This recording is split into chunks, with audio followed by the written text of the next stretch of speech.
perhatikan bukan karena harta. Kalau cinta karena Allah, ingin memiliki dan ingin mempunyai seorang istri, yakinlah apapun yang Anda hadapi dalam hidup rumah tangga, insya Allah cintamu tidak akan luntur dan hancur.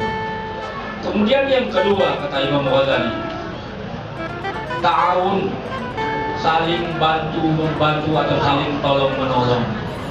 Yang namanya suami istri memang satu laki-laki satu perempuan, punya tugas masing-masing. Tetapi dalam ajaran Islam kerjasama itu sangat-sangat diutamakan.